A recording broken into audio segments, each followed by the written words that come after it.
One sentence summary: the tale of Tony Soprano's uncle, who is a bad dude. Could you beat the villain? Nobody in this film comes off as a hero, and there wasn't even a confrontation at the end with the main antagonist. So, could I beat this situation? Yes, I could. If you're doing organised crimes, you've got to learn to share with other people who want to do organised crimes. That's it. How would you improve this film? There were not enough saints in this for my liking. If the film is called The Many Saints of Newark, you have to have at least a saint in every other scene, in my opinion. It felt a little to me like disconnected stories mashed together rather than one cohesive narrative. And as mentioned, there isn't even a confrontation with the main antagonist at the end of the film. So presumably Tony's going to go up against that guy in a sequel or something.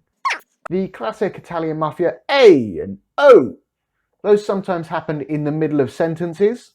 Probably just keep them at the start or the end. The problem I had with Richard Dicky Moltisanti's wife and mistress is that they looked quite similar. So I wasn't actually sure sometimes if he was talking to the mistress or the wife at the start of a scene. I worked it out towards the end though. I was not expecting Ray Liotta to play twins. So he's playing Dicky's dad.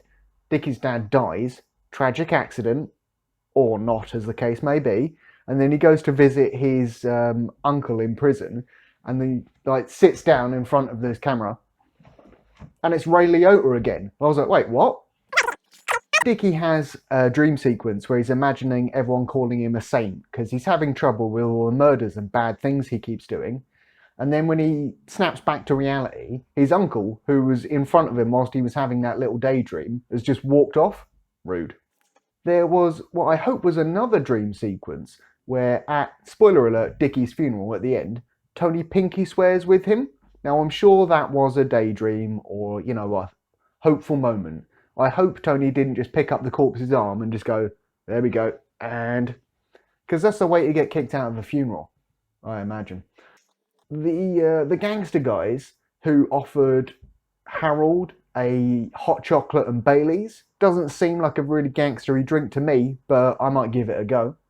It's odd to me that Christopher from the TV show is narrating the film because he's dead, and the story starts out about, hey, this is my Uncle Tony who murdered me, and then it's mostly about his dad anyway, so just kind of focus a little bit more. Just tell a story about the dad, and then at the end be like, oh, by the way, this kid Tony, he murdered me.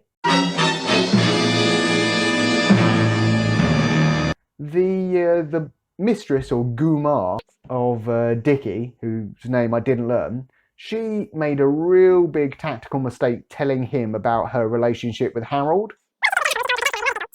And she definitely knows that he killed her previous husband, his dad. So what did she think was going to happen when she was like, oh, by the way, you know that guy who's been causing you a lot of trouble? Yeah, I've been hooking up with him. On the subject of that very same scene, how did no one see Dicky murdering her in the beach or in the waves? Because they're just in the middle of the beach, like surely someone's walking their dog or something, but never gets brought up again. What exactly was Tony's plan behind robbing the Mr. Softy ice cream van? Just giving out free ice cream. It's not even like he was robbing it and he was going to take the money. The mascot for the ice cream van was like a painted ice cream that had like haunted image eyes. So I didn't like that at all. It's not child friendly.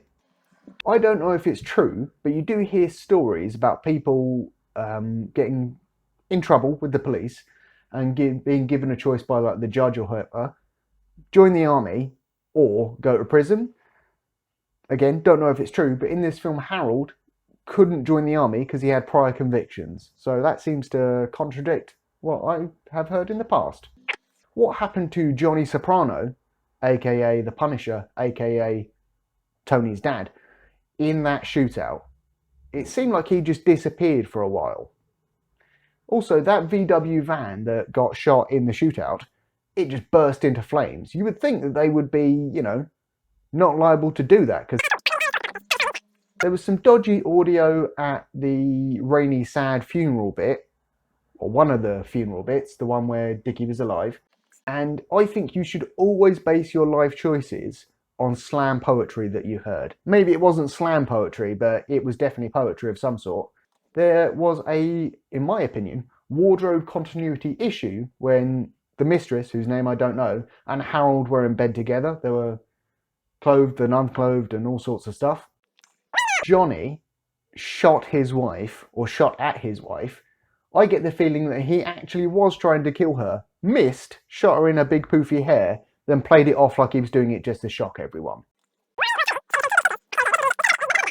Why was Tony listening to music with his head between two big speakers? He's going to go deaf, someone should warn him.